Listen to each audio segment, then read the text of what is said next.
Et salut à toi, j'espère que tu pètes la forme. Alors aujourd'hui, une petite vidéo reptile, donc cette fois-ci pas de fourmis. Donc voilà, hein, comme vous le savez, plus ou moins la moitié de ma communauté, c'est beaucoup les reptiles aussi. Hein. Donc voilà, ici, comme ça, je pense que vous le voyez aussi, je fais de plus en plus de vidéos au niveau reptile également. Parce que voilà, c'est deux de mes... Enfin, la terrariophilie et la myrmécophilie, c'est mes deux plus grandes passions niveau animaux. Donc voilà, j'essaie de faire un peu les deux parce que pour mon plaisir aussi de faire les vidéos, j'aime beaucoup faire les reptiles. Allez, sur ce, je vais commencer d'abord aussi par vous remercier parce que j'ai vu qu'on est là actuellement où je tourne la vidéo, 999 personnes sur la chaîne qui sont abonnées. Alors voilà, on n'est pas loin des 1000 du tout du coup. Voilà, je voulais vous dire donc merci à tous parce que franchement quand j'ai commencé la chaîne, bah moi c'était voilà juste pour voir ce que ça donnerait, si c'était bien, c'était vraiment pour l'expérience YouTube. Et là bah franchement je vois que ce que je fais ça plaît aux gens donc voilà, ça donne envie de continuer. Franchement c'est super gentil à tous, alors encore merci et je vous tiendrai donc au courant une fois qu'on aura passé les 1000. Bah, même si c'est pas trop comme ça que je fonctionne d'habitude, on fera un petit concours quand même. Voilà, donc je vous expliquerai tout ça dans une prochaine vidéo. Et même si ce sera pas énorme, hein, c'est... Voilà, je vous offrirai quelques trucs. Parce que... Voilà, je vais pas je vais pas trop en dire maintenant. Je vous expliquerai tout dans la prochaine vidéo qui concernera donc le concours. Alors, ici maintenant on va commencer chez les reptiles. Alors le premier, bah, je pense même que je vais montrer seulement lui aujourd'hui, ou pas peut-être quelques-uns à côté. Alors ici c'est mon nouveau Pogona, donc malheureusement l'autre est décédé, comme je vous l'avais dit, chez le vétérinaire. Hop. Voilà, donc l'autre est malheureusement décédé chez le vétérinaire. Voilà, il y a eu des radios, des échographies, ils ont dû opérer et malheureusement bah, ça ne s'est pas bien terminé. Donc voilà, on n'a pas su faire grand chose. Ici j'ai décidé du coup, même vraiment quelques jours après, de reprendre un Pogona directement pour pas laisser le terrarium vide, etc. repartir. Et j'ai trouvé celui-ci. Donc chez un éleveur belge, hein, franchement très bon éleveur. J'ai eu plein de conseils super. Il a pas mal de bestiaux, il était là à Insectopie. Et même si moi je n'ai pas pu m'y rendre, j'espère vraiment pouvoir venir à celle d'été. Et voilà, ici c'est un mâle donc, qui est né le 20 octobre 2024, donc ça lui fait maintenant 5 mois plus ou moins. Il est franchement très sympa, là c'est la première fois qu'il me fait ça, il me gratte la vitre, je ne sais pas ce qu'il veut. Ah, j'ai compris ce qu'il veut, il a vu la boîte de teigne qui est juste derrière. Alors attendez, je vais sortir une teigne, parce que ça, une fois qu'il voit la boîte, il sait bien qu'il va avoir un petit quelque chose. Hein. Donc je vais de suite recacher la boîte parce que sinon il va commencer à vouloir manger tout le temps. Alors ici dans la nourriture, voilà ici le calcium, hein, très important pour tous les reptiles.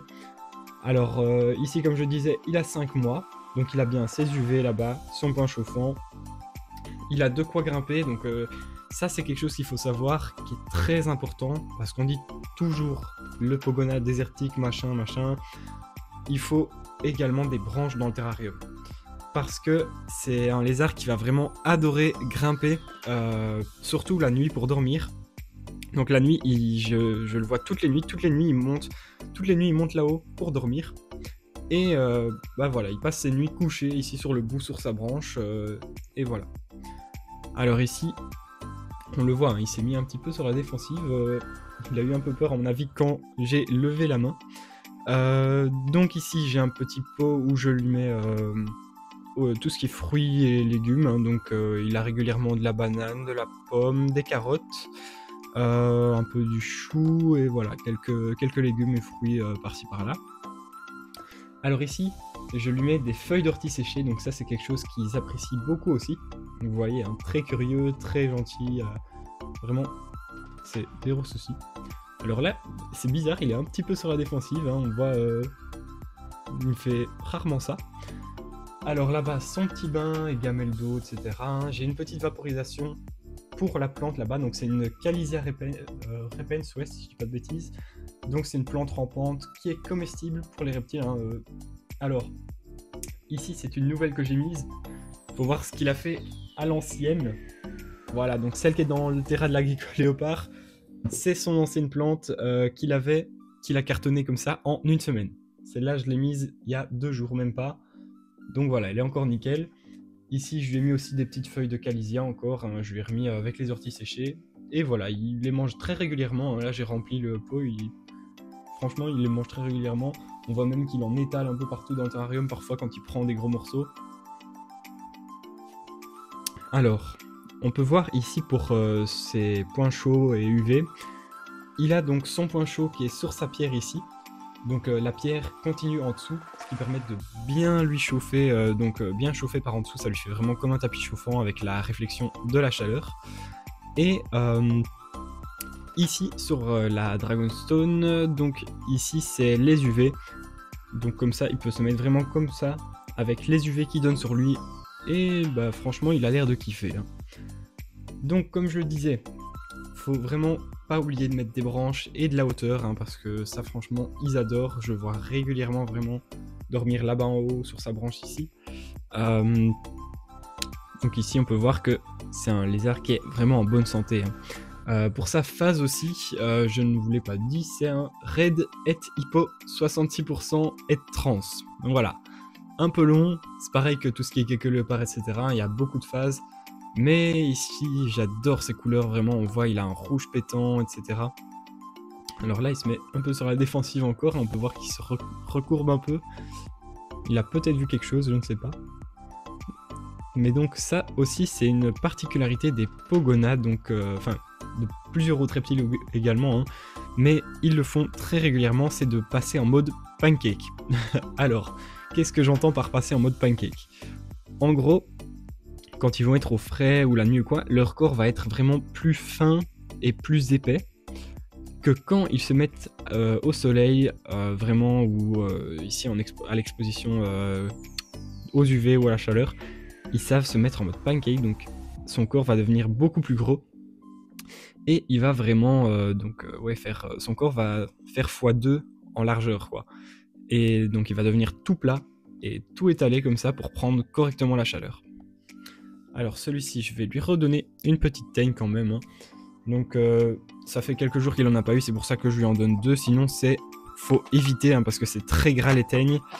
Donc voilà, ici moi pour les teignes, les gecko léopards ils en ont en général 2 par semaine. Et le Pogona lui un peu plus, en général c'est, allez on va dire 4 par semaine. Donc voilà, ici c'est des petites qu'il me reste, je n'ai plus trop de grosses. Mais c'est pas grave, ça fera l'affaire quand même. hein. Voilà, donc vous voyez, il se régale vraiment. hein.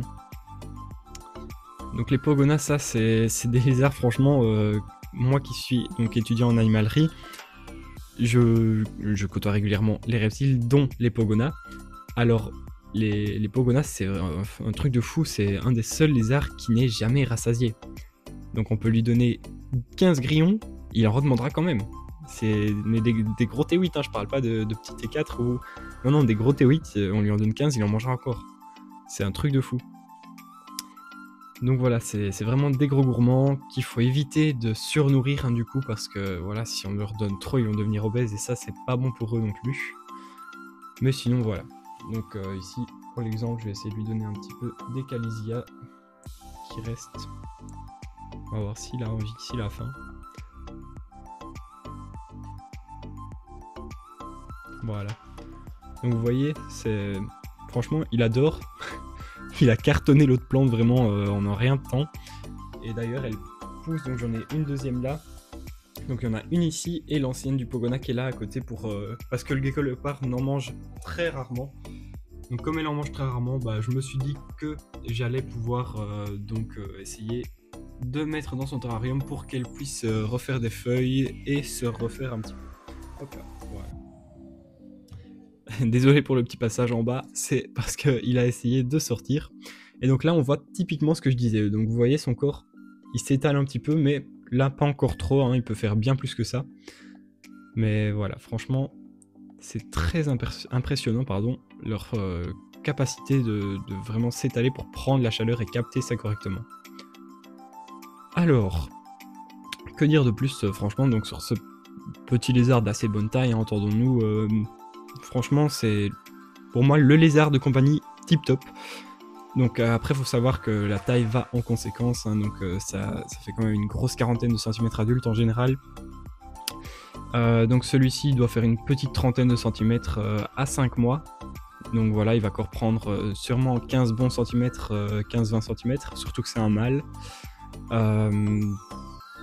Donc voilà, je m'attends à ce qu'il grandisse un peu, hein. Donc ici, son terrarium fait 90, il me semble, par 45 par 45. Ici, il a 5 mois, il n'est pas encore trop petit. Donc voilà, le terrarium fait 3 fois son corps en longueur et un peu plus d'une fois en largeur. Donc voilà, ici ça commence à être un peu serré pour lui, mais vu qu'il sort régulièrement, il n'y a pas trop de soucis. Après voilà, c'est clairement pas son terrarium définitif, hein. D'ici, en mon avis, quelques mois, dans peut-être 3 mois, il va passer sur un terrarium de plus d'1 mètre pour vraiment avoir de la place, hein.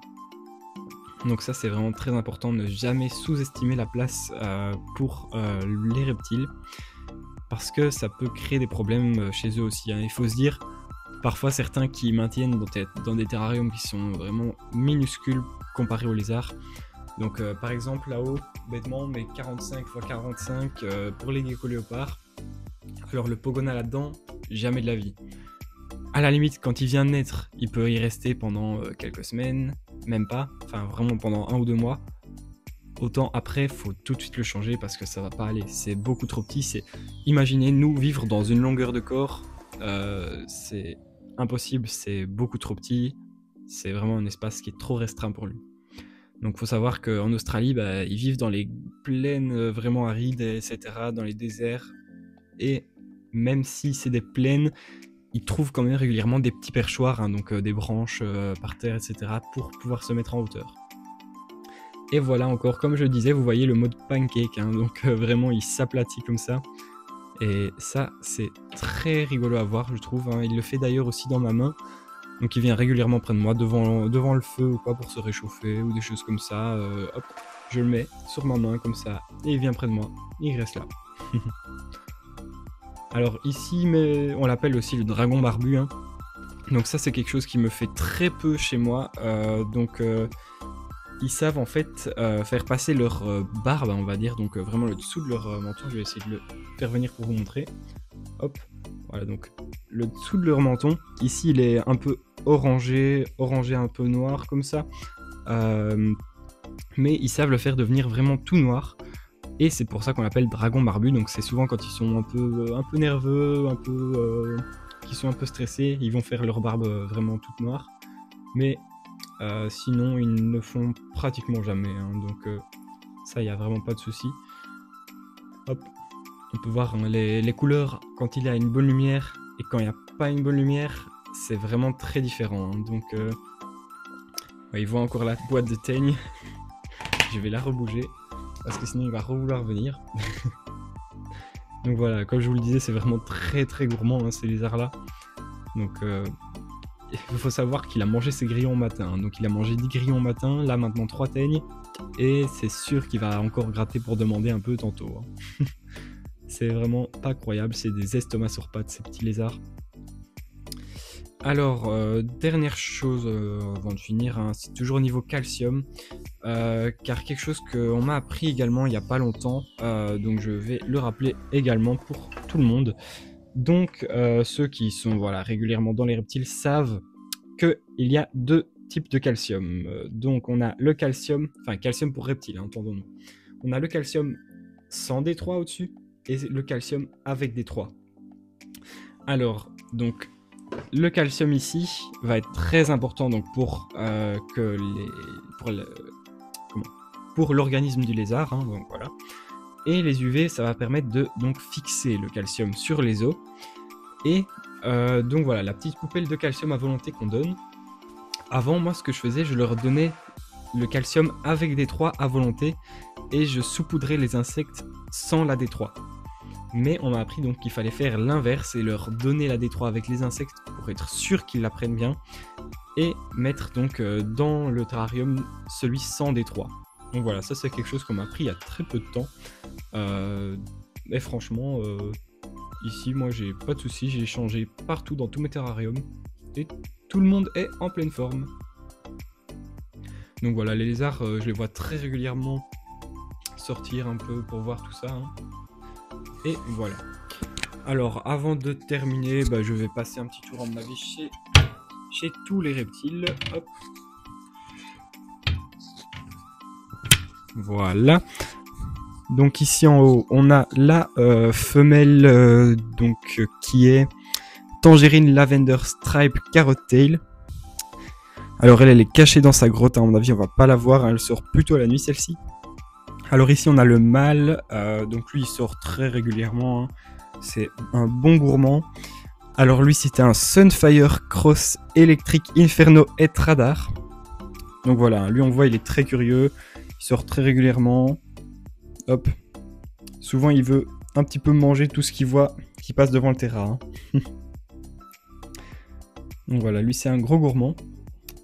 Et puis là-bas on a ma femelle Giant classique. Hop, donc je vais essayer de vous la montrer. On va voir où elle se trouve. Hop, voilà, on la voit pas très bien, mais elle est ici à l'intérieur. Et j'ai enfin réussi à accoupler donc cette femelle avec mon mâle que je vous ai montré juste avant. Donc ça promet des petits pour cette année. Et ça va être vraiment très très chouette.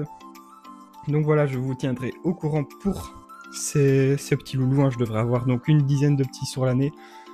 Pardon, une dizaine, plus du coup. Sûrement une vingtaine de petits sur l'année. Donc une dizaine de pontes. Et voilà, donc ça promet, ça va faire des reproductions. Et on va un peu rentabiliser tous les élevages. Hein. Allez, sur ce, ça nous fait une belle petite vidéo. Encore merci à toi d'avoir regardé jusqu'au bout. Moi, je te dis à mercredi prochain pour une nouvelle vidéo. N'hésite pas à mettre un like, un commentaire et à t'abonner pour arriver donc et peut-être être le 1000e abonné sur la chaîne. Allez, sur ce, merci à tous et moi je vous dis à très vite. Allez, ciao ciao.